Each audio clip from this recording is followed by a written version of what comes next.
প্রশ্ন ১, কথা সাহিত্য বলতে কোনটি বোঝায়? উত্তর হলো ঘ, উপন্যাস ও ছোট গল্প।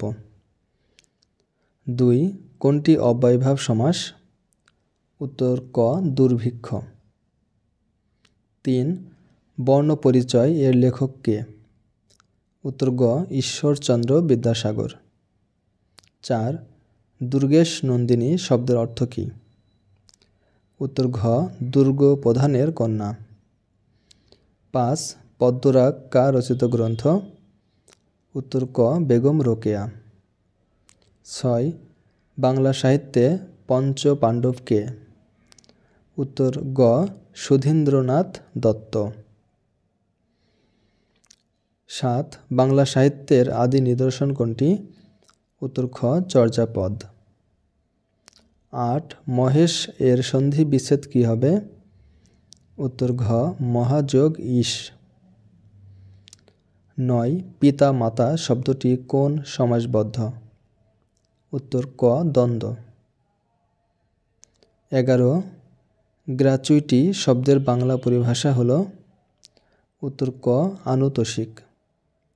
১২, নিচের কোন বানানটি শুদ্ধ? উত্তর গ, একান্নবর্তী। ১৩, উগ্র শব্দের বিপরীতার্থক শব্দ? উত্তর ঘ, সৌম্য।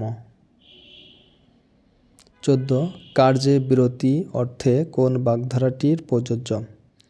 উত্তর খ, হাত গুটানো। ১৫, মধ্যযুগের প্রথম কবি কে? উত্তর ক, বড়ু চণ্ডীদাস। ১৬, কোন বানানটি শুদ্ধ?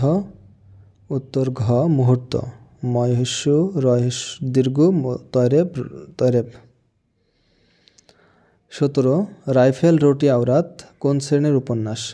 উত্তর ক, মুক্তিযুদ্ধ ভিত্তিক। ১৮, ভার্যা শব্দের অর্থ কোনটি?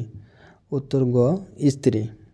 ১৯, রবীন্দ্রনাথ ঠাকুরের পূর্বপুরুষের আদি বসতি কোথায় ছিল? উত্তর ঘ, খুলনা। ২০, কাজী নজরুল ইসলাম কোন সালে সাহিত্যে একুশে পদক পান? উত্তর ক, ১৯৭৬ সালে।